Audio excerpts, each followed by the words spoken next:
औरत को दर्द नहीं होता। ये कहानी रिया की है, जो कि एक बड़ी बिजनेस विमेन है। उसको किसी के दर्द से कोई फर्क नहीं पड़ता।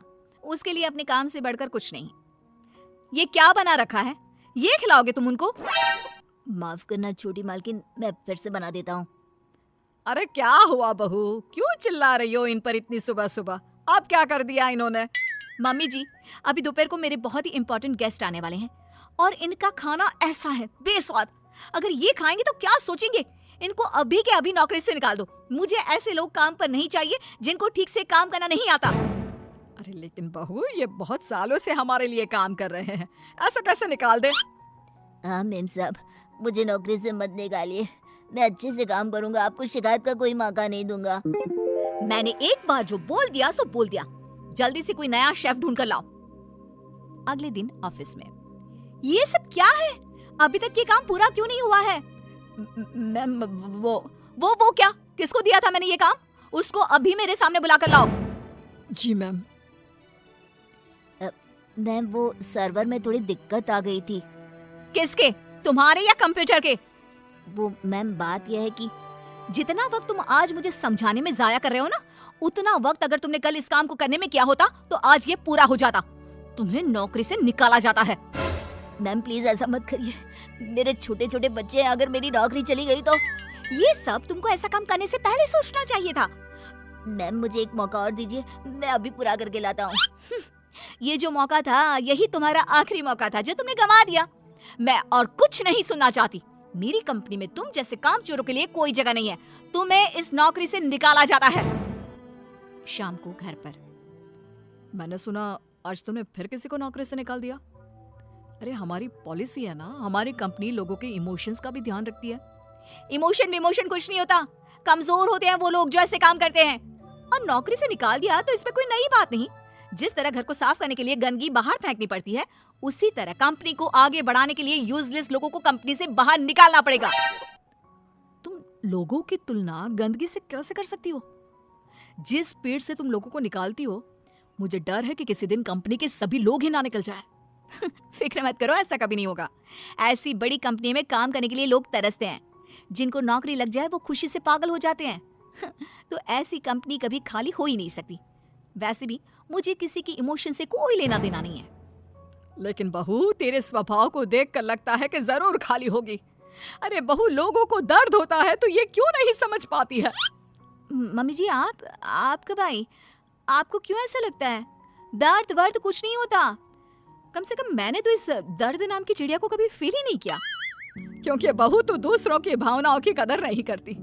दूसरे क्या सोच रहे हैं, क्या कर रहे हैं, वो क्यों नहीं कर पा रहे हैं, किसी की परवाह नहीं करती। ऐसा नहीं होता बहू। तो मम्मी जी, आप कह रही हैं कि मैं दूसरों के पर्सनल कामों के लिए अपना काम रोक दूं और उनसे उनका दुखड़ा सुनूं? हाँ बताओ भाई, क्या हुआ? नो वे। नहीं बेटा, मेरा मतलब ये है कि तू बस एक गलती होने पर लोगों को काम से निकाल देती है। ये भी नहीं सोचती कि अगर उसे काम से निकाल दिया तो उसका घर कैसे चलेगा, वो अपने बच्चों की फीस कैसे भरेगा। मम्मी जी, आपका मतलब है वो कितनी भी गलती करे मैं उनको माफ कर दूं और वापस ले आऊं? मम्मी जी, अगर मुझे ऐसा ही करना होता तो मैं कंपनी नहीं खोलती, कोई धर्मशाला खोलती, ताकि जिसका जब मन करे आए और जब मन करे जाए।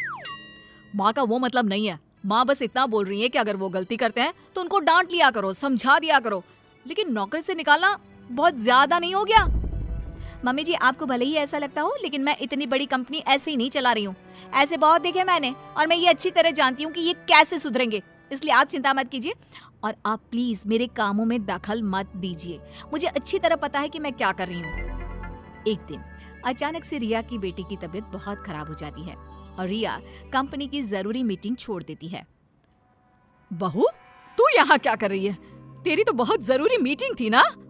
मम्मी जी, आप ऐसे समय में मीटिंग की बात कैसे कर सकती हैं? और मेरी बेटी कहाँ है? क्या हुआ है उसको? डॉक्टर ने क्या कहा? यूं अचानक से बेहोश कैसे हो गई?